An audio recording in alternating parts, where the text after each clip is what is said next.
It is Wealth Wednesday, so great to have investment specialist Yvonne back on the show from First Ontario Credit Union.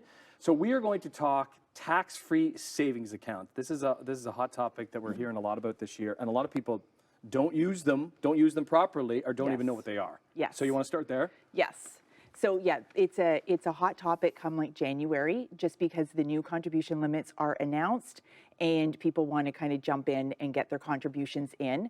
So tax-free savings accounts is an investment strategy that you can use to save for any purpose. Sometimes you want to use it as a complementary to RRSPs, saving for education, but you can use it for any purpose. So midterm savings goals, saving for the down payment of a home, maybe a significant vacation, or use it for long-term savings goals. You can hold any type of an investment product, so GICs, mutual funds, anything like that. The biggest advantage is that the growth that is earned within your tax-free savings account, you don't need to report on your income tax ever. So while the money is in the tax-free savings, and even when it is removed. However, when you put the money in, it's not deducted from your taxable income, so you don't get that tax break when you put it in, but then on the flip side, that doesn't happen. So when you remove it, it does not affect your taxable income. What kind of growth would you see at a TFSA?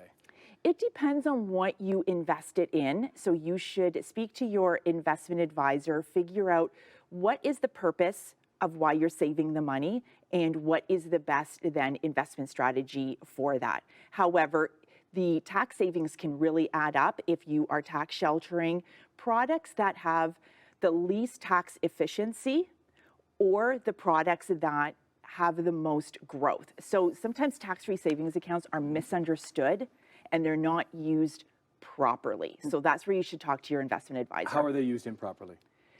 Because people are not tax sheltering the investments that are least tax efficient or that have the most growth. The other thing that I really want to stress is the amount that you can contribute, so contribution limits, and if you over contribute. So contribution limits you can start using them, Canadian residents can start using them when they're age of majority, so 18. So as soon as you turn 18, you can start contributing. Contribution limits move forward year over year. So this year's contribution limit is $6,500. If you have not contributed from 2009 and you were 18 all the way up to 2023, it's $88,000. The other thing is if you over contribute, there's a 1% penalty per month for the excess contribution. So that can really add up when you get that bill. So you should really make sure that you're keeping track of your. Is it up to you to keep track?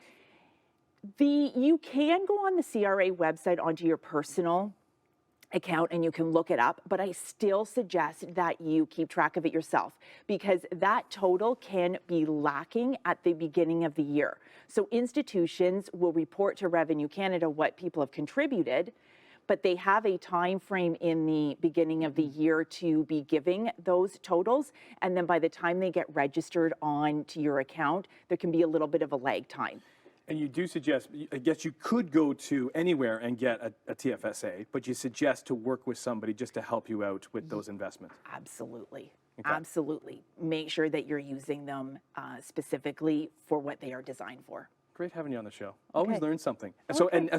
So how about we do this? So next month, let's meld the worlds of TFSAs and RRSPs. Yes. And compare the two. And we're going to know when to use an RRSP, when to use a tax-free savings accounts, because there's specific advantages to both.